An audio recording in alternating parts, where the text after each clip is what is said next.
We're the writer, we're the director of our own story in our own mind. No one else can hear that noise. You're the only one that's telling yourself all these things. It's easy to justify some of the negative things, and it's easy to justify these thoughts in your head of not living out to your potential.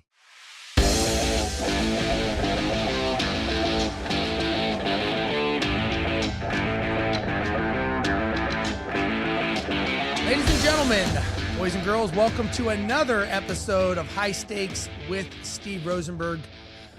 Selfishly, the only reason I do this show is because I love having friends on, or people that I just meet that become friends, because I've learned basically that this is kind of how we communicate these days, right? We're in this Zoom world, virtual world, and sometimes getting to know people, you walk past people every day.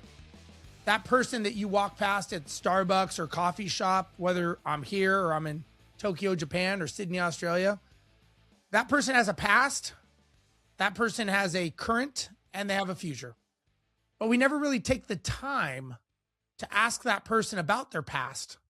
And you realize once you stop, turn around, talk to that person, you go, wow, that person actually has something to say. Luckily, today, I've got a good friend of mine on, Casey Bernard. I'll let him tell his story.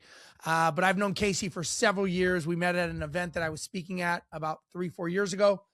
We've become friends. He's involved in our program, and just a great guy. I can't say enough good things about him, but I will let him tell a little bit about himself. So, Casey, first of all, it's good to see you, brother. Yeah. Hey, thanks. I appreciate the opportunity coming on. And yeah, I'm truly honored, man, to help out. You're a great dude yourself. So thank you. Thank you.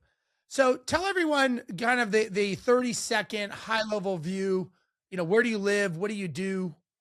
Just kind of who is Casey? Yeah. So I'm in North Dakota. We're starting to peek into a little bit of spring season here. I'm still getting some snow every once in a while, but it'll pop through.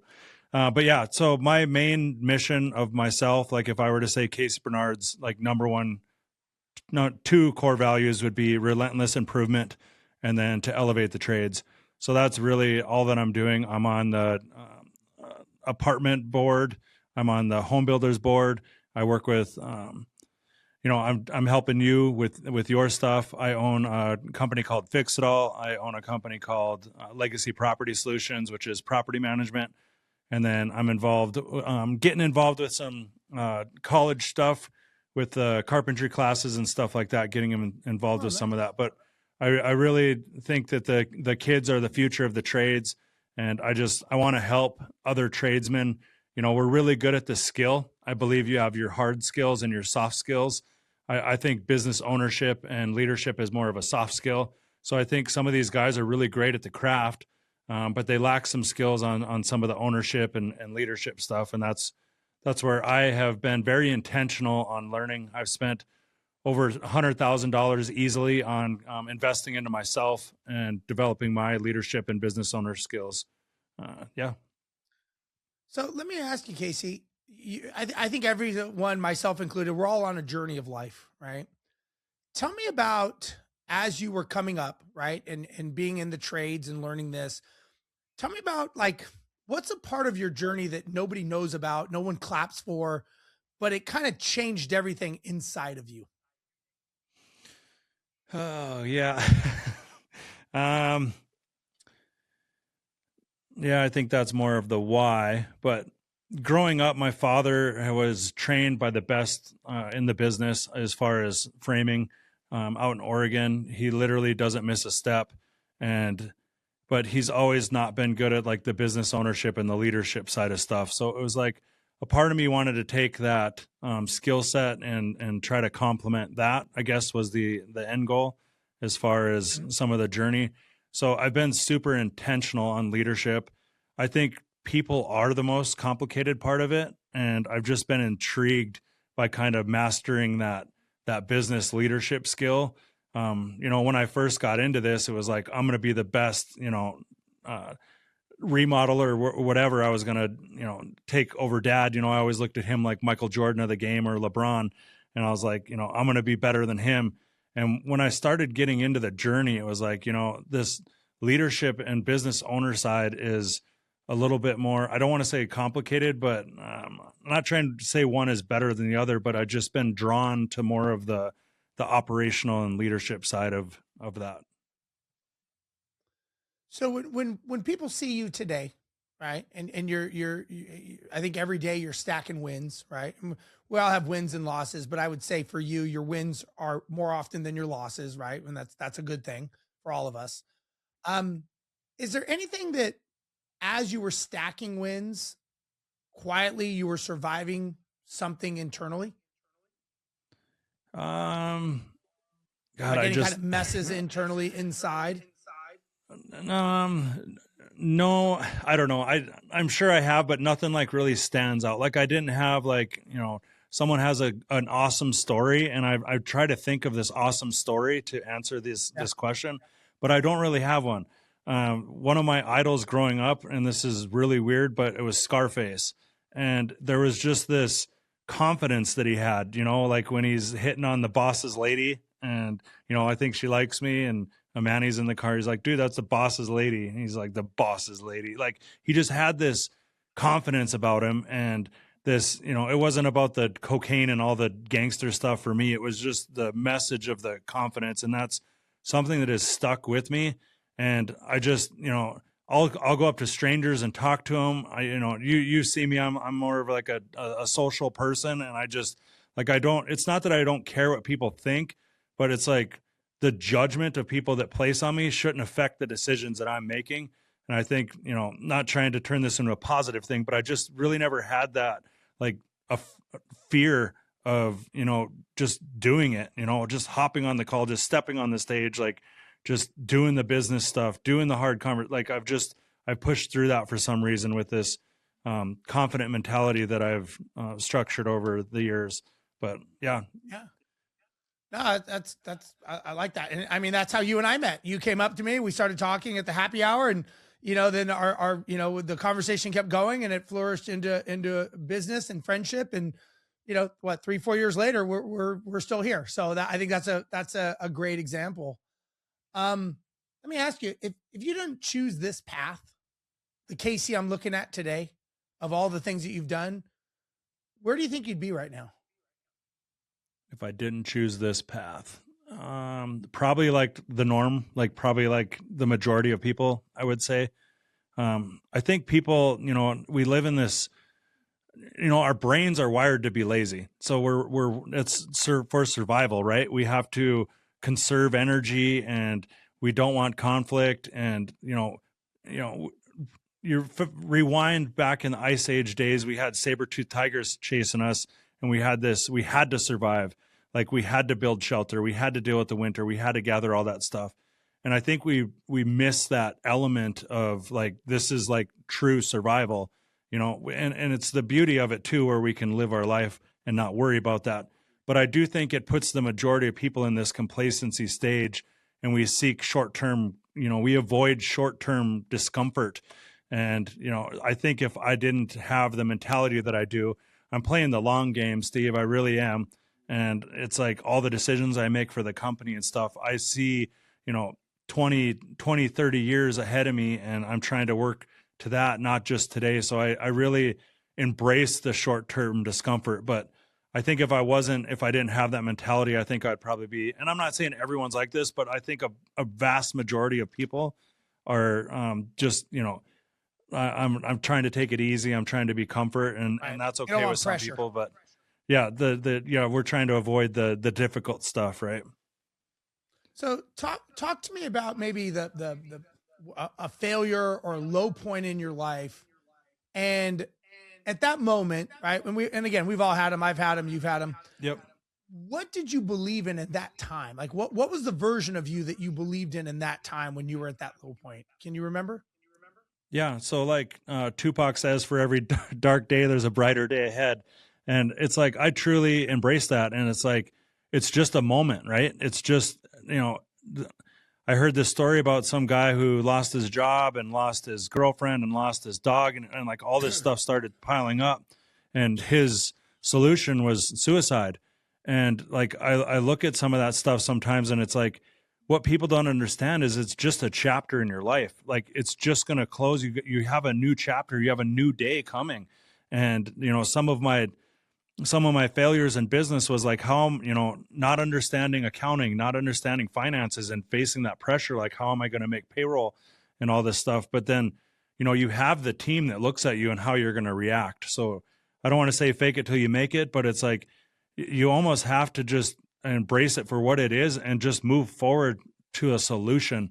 So, I've always been solution focused. Like, this is what it is. I'm not going to drive in the rearview mirror. Let's look through the windshield. Let's get the solution. And then to complement that too, I think a lot of people spend their days and their times fixing symptoms. They don't have that root problem thought process where it's like, let's solve the actual problem instead of just solving all these symptoms that they think are problems. So I think I have a gift on like trying to really unpack that root level thinking and actual, solve the problem instead of, it's just more solutions focused than problem focused. And I think a lot of times, people look at a map, right? A map is someone who's been there before. That's all it is. Someone has been there and they've documented it, right? But that may not be the map for your life. Or now there could be the framework or the ingredients, but someone's life is not your life. And a lot of times what I've learned is when we're going down a path of somewhere we have never been, right? Let's say we're trying to, be in better shape. We're trying to build a better business. We're trying to make more money. A lot of times we always tell ourselves, it's kind of like a New Year resolution of what we're going to do, right? When you think of New Year's resolutions, if you think about them, all they do is talk about what they're going to do. I'm going to start going to the gym. I'm going to start eating better. What no one ever talks about is what they need to let go of, what they need to stop doing to level up. We never think about that. We always think about addition, but sometimes the way you grow is through subtraction. Is there anything, let's say from the time you started your business, are there things that you had to let go of, either mentally, physically, friends, circles, relationship, to be the person that's standing here today? Yeah, all the time. And it's still happening. And I love that you brought that up because that's really the truth. It's sacrifice, right? It's like, what do you have to sacrifice? You hear people like, I just can't eat consistent. It's like you can eat consistent because you're consistently eating bad. It's just the decision you're making, right? So you can be consistent. You're just doing it, you just have the wrong mindset of it. But like one of the things that kind of stand out for me is like drinking is one of them that stands out for me. Like I got this shop, I had all these employees. It's like, all right, you'd go over to the fridge and we literally had people's name in rotation of who's going to go buy the next 30 rack. So when we get off work, we'd all sit there and finish a 30 rack. And it's like really quick. It's like this isn't how I want to run my company. Like this is not going to go very well if I continue on this. So it's like, just as you learn, you start to see that you are the standard and everyone's watching your actions. You can sit here and have all the best Braveheart speeches.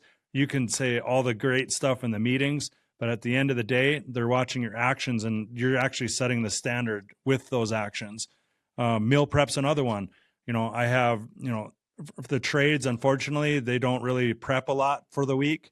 So they live their, not everyone, but a majority of them live their life out of the gas station with the energy drinks and the vapes and the, the fast food and that kind of hard, fast lifestyle. And it's like, I'm meal prepping and bringing it and not saying anything to the team, but now all of a sudden people are bringing coolers. People are bringing, the microwaves on backup because they're starting to prep their stuff. So you really are the standard and you're sacrificing those bad decisions, but it's I think for the better, right? Like you said, it's you're sacrificing eating McDonald's, but you look at it, you're not spending $12 a day. You're putting fuel in your body instead of food, right? So it's like, those are some of the big ones that stood out to me. And then staying up till 10:30, 11, 12, doing the Netflix stuff. It's like, that's, unfortunately we get off work, we throw our jammies on and just Netflix for 6 hours. And it's like, I gave that up. And it's people call it boring, but it's like I'm going to bed at 8 o'clock and getting up at 4:30. And by the time, I show up to 8, it's like I got 4 hours in already. I got prepped for the day and stuff like this. And it's really not that hard once you start designing the systems around it. And, just you set itself up. You're not waiting on that motivation. You're actually designing an environment to complement where you want to go. So you do have to give out some of that stuff.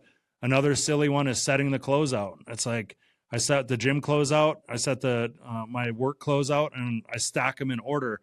So it's like that's one less thing that I have to do, and just designing these systems where you don't have to constantly try to think and make decisions. It kind of makes it, when your gym clothes are set out, it's pretty hard, as warm and nice as that bed feels in the morning. It's pretty hard to be like, well, I'm just going to put those away and then grab my work clothes. It's like you kind of made a commitment to yourself unknowingly. Yeah, no, I think those are great. I'm a big believer in standards and doing, doing what needs to be done. It has nothing to do with my feelings. It doesn't have my mood. That has nothing to do with it. Right. It's, my perception is that I sold myself on the life that I wanted to have. I convinced myself this is what I want to do. I want to be an airline pilot. I sold myself on that. I sold myself on the work that had to be done. I wanted to be a business coach. I sold myself. I sell people on what I do. So I can't stop that sale.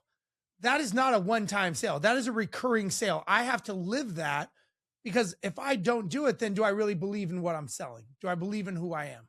Right. And then that goes into our beliefs and our belief patterns. And a lot of times, like you had said something that I think is so true, that sometimes saying nothing is saying a lot. Like walking in with your cooler, that says a lot without having to say a word. They can take whatever they want from it. I've been flying as a pilot for 30 years.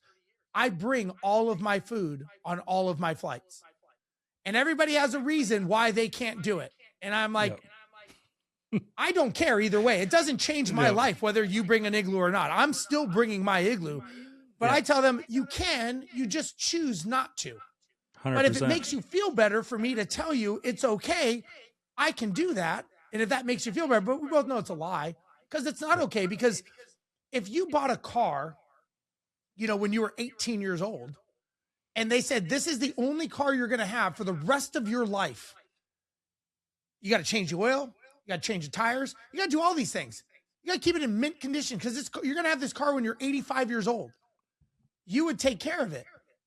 Well, how is that different than your body, than your mind? Mm-hmm. It's not. And so, what you feed it is the results that you get out of it. Trash in, trash out, right? And it's like, the part is I like how you started that, is like you basically made a commitment to yourself. And if you can't even hold the commitment with yourself, how do you hold the commitment to anyone else? And it's a lifestyle. It's not just a fad. And I think some people, most people go just through these fads, like, oh, I'm going to do really good. And then they don't really see results. So it's like, okay, I'm going to go back to what I know and what I used to do and kind of ride it out. And then they'll get kind of sick of that. And then it's like, oh, I'm going to do that. And I used to do the same thing. It was hills and valleys. So I would go to the gym for, 3 months, call it, or 2 months. And then I would take a whole month off, or another month. And I'd tell myself all these stories, like, I'm letting my body, I'm letting my muscles heal. I'm all the stuff that you tell yourself. And now it's like, if I go out and have a bad day, like we go out to eat or something, I have a Fat Kid Friday, it's like I'm right back in the gym. It's like these little bumps now, because it's a lifestyle that I chose. So you just get back on it, and it's you don't let it's not these fads anymore, like a New Year's resolution, right? Right. Yeah. So let's talk about beliefs. I think that when we start our journey of entrepreneurship, I think we all have a belief of what we think success is, right? Some people think it's the Scarface, some people think it's the nice cars. Some people think it's, building something for your family, having a huge bank account. Everybody has a different definition. And that's normally based on either who we want to be or who we don't want to be, right? It's based on normally on one of those two things. Tell me about something that you believed was successful but almost ruined you? Any things that you thought, that belief patterns? Right when I first started, it was employees. I thought your success in a company was defined on how many employees you had. So when I first opened the door, within the first year, I had 12 guys, and I had no admin. I had no, like, I was doing all the admin, all the payroll, all the estimates. I wouldn't even call it project management, but I was trying to do that. I had 4 different crews going, and what was happening was I was interviewing. It's just a whole mess, and I think a lot of people get it, is they just hire employees and throw employees at the real issues, or what they think is an issue. And now all of a sudden I have 12 guys, and I'm walking around town like, oh, I got 12 employees. Like, oh, how's your business? Oh, I have 12 employees. It's like that was defined like success. And I look back on that and how like wrong and opposite that is. And I would hire these, I'd interview someone for 15, 20 minutes. They'd throw up all over me about how awesome they are and all these skill sets they have. Start on Monday, give them a keys to the truck, kick them out the door, and they would go perform work in someone's house. And at the end of the job, it wasn't done right. The client's mad, rework, fill in all of it. And it's like, this is not how I want my company to be. And it's like, so in comes all the systems, the onboarding, the hiring, all the stuff that, should have been. But to answer the question, it was definitely, I thought success was employees as far as the business side goes. Got it. Okay. So when you look at the Casey of today, like the one I'm looking at right now, again, and I know you've probably heard me say this, that I believe that life is like a book, right?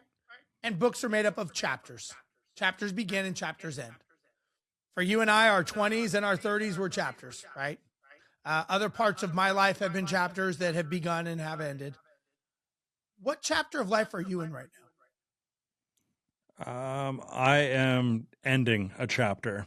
I feel like I'm at a point now where I'm leveling up, and I feel like I go through these, get a lot of information, learn something. Basically, you hit a hurdle, right? And as entrepreneurs, you have to figure it out. Like, no one's coming to save you. There's not a magic pill. Like, you either fall back and you just let it consume you, or you learn it and push through, right? And right now I'm getting to the point where it's like, I need like documented systems, like the airline, like all your stuff that you have is a goal of mine. And I'm getting to the point now where I've organized the Google Drives. I've built the SOPs. I got the checklists, all that. So right now what I'm kind of hung up on is putting that in a program. Like I'm for legacy, I'm using ClickUp, but now we have all this AI. So it's really trying to embrace all the AI and what it can do for your business and all that. But I feel like all the hurdles that I've ran into, I've just faced the punch and walked into them, and I've learned, there's just no excuses anymore now today. You literally have resources all around you. You have you're a supercomputer that you carry around in your pocket. And it's like, just people not being resourceful and just facing the problem and dealing with it and handling it and being that solutions focused is I think sometimes we just cripple ourselves. Maybe it's fear, whatever you want to fill in the blank with. But like for me right now, I am at a point where it's kind of scary, but I am like borderline like executive assistant, someone that I need personally for me to handle, the podcast, the coaching, the 2 companies, like all the stuff that's, happening. And then also being okay with saying no. I'm literally maxed out. Like I prep my week and schedule and plan. Sunday for me is all meal prep and all plan for the week, and it makes it simple. It's not easy, but it makes it simple by structuring meetings. It turns into time ownership instead of time management. I own my time, I own the hours, but now for me, it's really closing the book on this and leveling up to, the you and the Dan Martells of the world that, buy back your time, and like, where can I start getting some time off my plate so I can start saying yes to other opportunities? Because right now it's literally to the minute, to the week, and I'm okay with that. I'm enjoying the journey, but I'm also aware that this isn't the end, and I can level up. So I do feel like I'm at a level up stage as far as that goes with time. Yeah, and it goes back to what we say no to, right? And being intentional. And the one thing I've learned is, people that are successful, at least my definition of success, I'll say, they say no much more often than they say yes. Now, to them, a no means it's not going to happen. It just means it's not going to happen from them. Meaning maybe they don't get them, but they get their executive assistant, or they get the system, or they get something. But one thing they don't give up is the thing they cherish the most, which is their time. And we tend to waste the thing that we value the least, time or money. So a lot of times we will give up our time and keep money, which money is, they can print more money. You can make more money, but you can't make a 25th hour in the day. You don't get back the last, day. We don't get, today is Thursday. We don't get Wednesday back. Right. And case in point, for someone who is 38 years old, you only have, based on the average lifespan of a human, you only have 1,950 Wednesdays left in your life if you're 38 years old. How are you going to use those Wednesdays or Saturdays or whatever, with kids, right? I had a sad tragedy with my son that was 19. That was only 19 summers. When you put it into, that was it. 19 summers is all I got. And so when you put things into perspective, you ask yourself, what is it that I'm saying yes to that is not important, that is not even going to even make an inkling of a difference in my life, in my happiness, or my family's life, that I'm doing because I think it's the right thing to do, and I always think about that. Do you have any non-negotiables in your life? Yeah. So the only thing that I would add to that is focus. I think it's really tough for us to be present in the moment and really focus. And that's something that I've been working on with myself, is like, we're constantly waiting for that next notification or the next, it's like, now not only am I time blocking, but I am focusing. Like, I'm not going to respond to that text or that phone call when I'm concentrating on doing something. And it really helps be more intentional, and it gets a lot more stuff done, right? It's like, I look at all these business owners, and they're like so busy, but they're just busy being busy. They don't have a plan. They're just going through the day. It's just another day, right? And it's just, I don't know, they're answering their phone. Like, some of these guys I have a meeting with, and they're like, I got to get this. It's like, I carved out an hour to be focused and intentional with you, and you've basically wasted 30 minutes of it because you can't even not go a minute without texting or answering your phone. It's like, no wonder why you're not even getting anything done. You think you're getting stuff done, but you're not. So a non-negotiable for me is just to protect my time and focus. Those are the two things, time and focus. And then to double click on focus, I'm really starting to dive down the energy in which some of these tasks take. Because at the end of the day, you are going to be wore out. Like, what took my focus and what took my energy, and was it the right things that I needed to put into to move the needle? So it's just, I think a lot of people they don't value their time, and they don't value their focus, and they don't value their energy, and they're just think they're doing all this productive stuff, which maybe in their mind they are, but it's like, when they really start to look at it from that lens, it's like, you're just really allowing, and to me, the end result is burnout. Whether it's in a month or a year, or it's like, you have no control, and you have no control of your time, focus, or energy, the end result is burnout. That's the result of not doing that. So my non-negotiable is just to be present. And I'm getting better at it, with the phone, putting away, everyone's seen the Simon Simic thing where it's like, he's got the phone on the table versus put away. And it's really just, going into that. There's another one with Ed Milet. He had an episode where it was like, you know, it could be your last, and you don't know that's the last thing until it's the last. Like he goes, you know, remember riding your bike and you had to be home at the streetlights came on and all that, and all of a sudden that was the last time riding the bike and being home at the street signs, and you didn't remember that, and it just becomes memories. So it's just being intentional with being in that moment and knowing that this could be the last, you know, this could be the last time I go hang out with my father or my mother, and just trying to just enjoy that and be present and give people that time and respect your time. Yeah, I love that, man.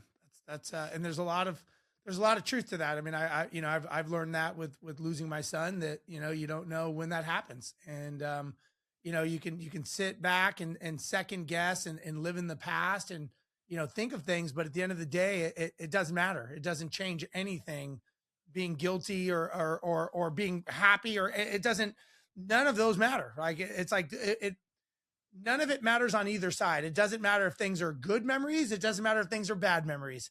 It just doesn't matter. And I'm not trying to say that to be insensitive, because I live it. But it's a reality, and it has to flow both ways, you know, in my opinion.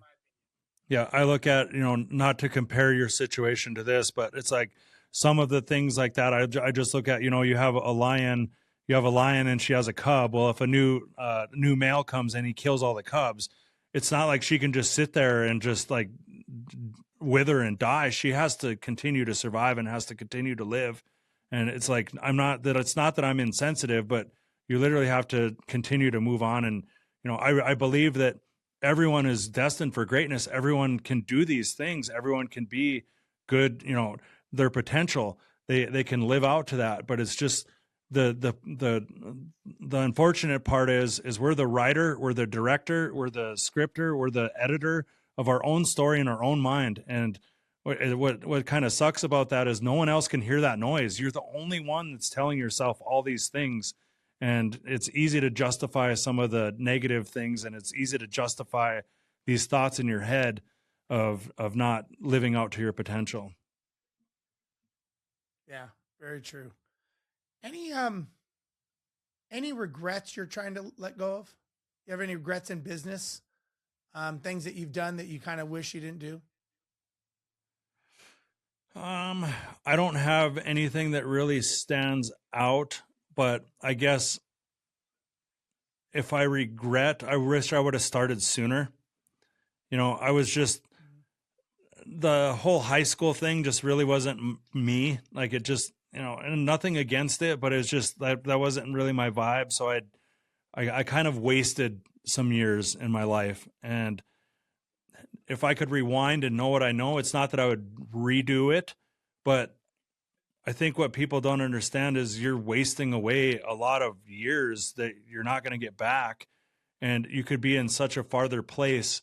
I think we all grow, and, you know, you look at, you know, people who are in their 50s and 60s and whatever, I'm not trying to stereotype them, but they have their shit figured out. And it's like, sometimes you have to live your life to get that figured out. But on the other hand, if you could get that sooner, and I'm kind of hinting at the younger people here, if you could define what you want to do. Like I look at some of the kids in the trades, they have their mind made up. That's what they're doing. Not that it's ever going to change on them, but I'm just saying now they can put all that intentionality towards that and be a lot farther along than the people, you know, I saw a stat, the average first time home buyer is 40 years old. Like to me, that's kind of, you know, like that's getting, wow. You know, you're kind of halfway there by the time you're figuring out finances and you're figuring out your life. Yeah. And I understand that that's what life's about, is to figure it out. But my regret is that, you know, I didn't pull my head out of my ass till I was 28, and I was super unmotivated in high school. So it's like, if I could just get back some of that time. And I think that's why I'm so invested with this lifestyle that I am in right now, is like all the content that I'm putting in my brain is to make up those years that I've lost. And I think I'm super intentional with that. I was sitting at a table, you know, with a lunch, and there was like 6 people there, and they started going off on this. Oh, have you seen this series? Have you seen this series? Have you seen this series? Have you seen this series on Netflix? And it's like, they're going back and forth, and it's like, not that I'm better than them, but it's like you start counting seasons, right? Like one of them 7 seasons. There's 14 episodes in a season. That's 7 times 14. They're an hour long. You start doing the math. It's like, what I understand that's entertainment, but you literally, I don't want to say wasted. I'm not trying to, whatever, people enjoy your Netflix, but that's like 300 hours that you've spent on something in the last like 2 weeks of binge watching this stuff, that you could have developed a better cooking habit. You could have developed a better financial insight, budget. And it's like, there's so many things that you can learn. And I guess that's really where I'm at right now, is just constant. It's constant. And I enjoy it. It might be boring, but it's like, I enjoy putting these things on and learning leadership and learning to develop my skill set to make up for that lost time. Yeah, I love it, man. So as we kind of finish this up, if someone's listening and they're stuck right now, maybe they're stuck in survival mode, they're not sure what to do, what kind of truth do they need to hear from you? That everyone is capable of it. You look at success, it's like all the glamour, all the rims and Tims and money and all that stuff. It's like Steve, no one just came and gave that to you. You had to put the work in, right? And you had to commit to yourself. You had to make commitments to yourself. You had to have a plan, right? So I think some people are just so overwhelmed, and basically they're just going through life and they're just putting off even the little things, right? Even the little things start to snowball. They start to add up. Oh, this task that could have taken 2 minutes, I'm just going to put it on a to-do list. And it starts getting overwhelming. And our brains aren't designed to remember stuff. They're designed to process stuff. So whenever I'm feeling a little overwhelmed, one of the best things that I can do is just get everything out, like a brain dump, write it on a sheet of paper, a whiteboard, and just get it out of your mind, get it on your head, and just start organizing things into categories. Just look at it, and you can start breaking it up, and you can start getting some traction on making some real momentum just by doing that, and start scheduling some of that stuff out. But just reorganize it and come up with a plan. I think a lot of people have this vague destination of where they want to go, and this vague destination of what that looks like at the end, or this vague destination of what happiness or success looks like for them. But they don't ever take the time to just sit there with a glass of whiskey or a coffee, whatever you want to do on a Saturday, and just really just kind of organize it and break it down. And so it's not so overwhelming and it's more actionable. And I think they can get some really good traction with that, just kind of organizing all the clutter in their head. I love it, man. Dude, you got a lot of knowledge, and I think you're going to help a lot of people, brother. I think what you're doing is great. I'm super excited to have you helping us on our team. I know we've heard nothing but great things about what you're doing and the way you look at things, and it's very refreshing. So, I thank you personally, and I know you're going to get a lot of people thanking you as well for what you do. So you have a good head on your shoulders, Casey. You're doing some good things, and I'm very impressed. If somebody wants to watch your podcast or follow you, track you, how do they do that? What's the best way? Yeah. So Instagram, I'm not really on there. I'm on there, but just not, I don't post a lot. It's Casey Bernard Fixed It. And then LinkedIn is Casey Bernard. Same with Facebook and all the other ones. I just launched a new podcast. I'm trying to just get business owners on there and leaders. I've really dove into the connections that I've made with you, Steve. I can't believe I got Jason Sissonosis coming on, Bob Turner, Nice. Howard Lim said yes. So it's like Errol. Yeah, so nice. I'm super excited, but just to have a conversation with them and just view business and ownership through a different lens and have a conversation. And I just appreciate you for all that you've done for me. You've coached me, and I just can't double click on the pilot into the operating system enough. It just makes things simple. I don't think it's easy, but it does simplify things with that. And yeah, I'm just excited to give back and help out. And I just want everyone around me to succeed and feel great about the journey as I do, and just get excited about all the good things. To me, money's the thing that's just going to come. Like, I'm not chasing the dollar. I'm I'm doing all the activities that the money will come down the end. And to me, the mission's bigger than me, and I just know that the finances will be there at the end of it. It's a long game for me, and I'm super excited to help it out with anyone that I can. Awesome. Well, Casey, thanks for being on. I appreciate it. For those of you watching High Stakes with Steve Rozenberg, look up Casey Bernard. Check out his podcast show. The people he's going to have are some pretty heavy hitters. So definitely this guy's up and coming. He's involved in our program. Just a good guy and someone that you want in your corner, someone you can talk to. So on behalf of Casey and myself today, I want to thank you for watching High Stakes with Steve Rozenberg. We'll catch you next week with another amazing episode. See you guys then.